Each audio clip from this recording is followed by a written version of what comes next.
যদি ঔষধে কাম নকৰে তেন্তে আনৰ বেয়া দৃষ্টি আঁতৰায়।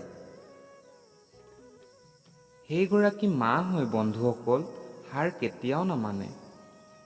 এবাৰ এজনী চৰায়ে খাদ্যৰ সন্ধানত বহু দূৰ পালেগৈ।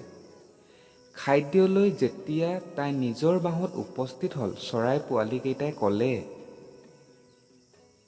ইমান দেৰিকৈ আহিলা মা, বহু দূৰ যাত্ৰা কৰিলা নেকি? এই আকাশত তুমি বহু দূৰলৈ উৰি গৈছিলা। কোৱা না মা, এই আকাশখন বহুত ডাঙৰ নেকি?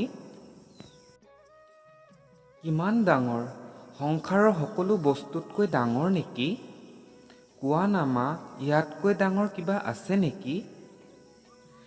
সেই চৰাইজনীয়ে ডেউকা দুখন মেলি দিলে আৰু নিজৰ পোৱালীকেইটাক ডেউকাৰ মাজত ভৰাই মৰমেৰে ক'লে, এই আকাশখন বহুত ডাঙৰ, কিন্তু মনত ৰাখিবা মোৰ সন্তান, মাক দেউতাকৰ ছাঁতকৈ ডাঙৰ একো নাই এই পৃথিৱীত। বজাৰত সকলোবোৰ পাই যাবা, কিন্তু মাতৃৰ দৰে স্বৰ্গ আৰু পিতৃৰ দৰে ছাঁ ক'তো নোপোৱা। দুৱাৰ মুখৰ দৰে হৃদয়ৰ দুৱাৰত বহি থাকক আৰু চাওক কোন আহিছে কোন যাব। যদি ই হৃদয়ত থকাৰ যোগ্যতা আছে তেতিয়াহ'লে ৰাখক, নহ'লে বাহিৰত এৰি দিয়ক। কিন্তু বাহিৰলৈ ওলাই অহাৰ একমাত্ৰ উপায় হ'ল দুৱাৰখন ভাঙি পেলোৱা। প্ৰায় আমি একেখিনি মানুহৰ লগত নিজকে ধেমালি কৰোঁ, যাক আমি দুৰ্বল মুহূৰ্তত আমাৰ সকলো সৈতে অৰ্পণ কৰোঁ। কেতিয়াবা কাৰোবাৰ মুখত হাঁহি এটা সাজি চাওক। সুখৰ কথাটো নাজানো, কিন্তু নিশ্চয় শান্তি পাব। কাৰোবাক ভাল পালে এই উদ্দেশ্যৰে ভাল পাওক। তুমি তাক পোৱা বা নোপোৱা, কিন্তু যেতিয়াই তাই প্ৰেমত পৰিব তেতিয়াই তাৰ তোমালৈ মনত পৰিব। যেতিয়াই কাৰোবাৰ প্ৰতি আপোনাৰ হৃদয়ত ঘৃণা বাঢ়িবলৈ আৰম্ভ কৰে, তেতিয়া আপুনি তেখেতৰ ভাল গুণবোৰ মনত পেলাব, তেতিয়া ঘৃণাবোৰ কমি যাব। সম্পৰ্ক কম গঢ়ি তোলক, কিন্তু হৃদয়েৰে গঢ়ক। কাৰণ মানুহে প্ৰায় শ্ৰেষ্ঠৰ সন্ধানত শ্ৰেষ্ঠখিনি হেৰুৱাই পেলায়। কাৰোবাৰ অনুভৱক আঘাত নিদিব। যদি তেওঁ কেতিয়াবা আপোনাৰ কথা মনলৈ আহে তেতিয়া তেওঁৰ কষ্ট হয়। কাকো আঘাত নিদিব, কাৰণ যি দিয়া হয় সেয়া এদিন 1000 গুণ বেছিকৈ ঘূৰি আহে। সকলোকে বিশ্বাস কৰাটো বিপদজনক, কিন্তু কাকো বিশ্বাস নকৰাটো তাতকৈ বেছি বিপদজনক।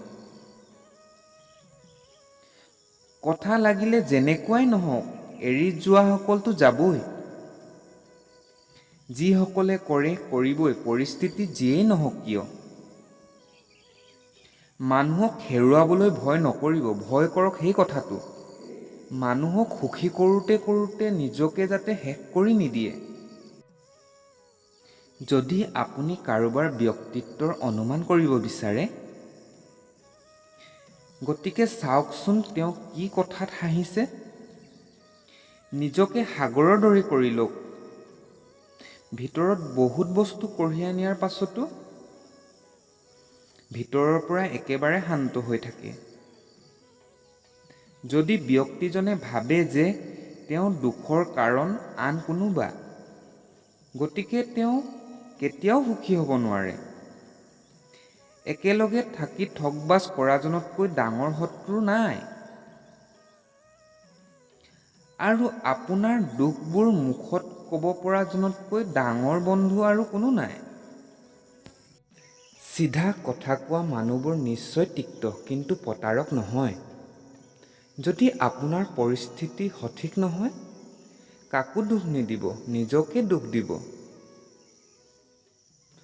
আপুনি ঈশ্বৰৰ সন্তান, আৰু এজন পিতৃয়ে নিজৰ সন্তানক কেতিয়াও দোষী কৰি ৰাখিব নোৱাৰে। যদি প্ৰতিজন ব্যক্তিয়ে নিজকে সলনি কৰে, তেতিয়া জগতখন নিজেই ঠিক হৈ যাব।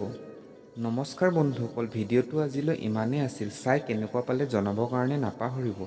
আৰু পুনৰ নতুন এটা ভিডিঅ'ত লগ পাম বুলি আশা কৰিলোঁ। আৰু কমেণ্ট কৰিবলৈ কাৰণে নাপাহৰিব।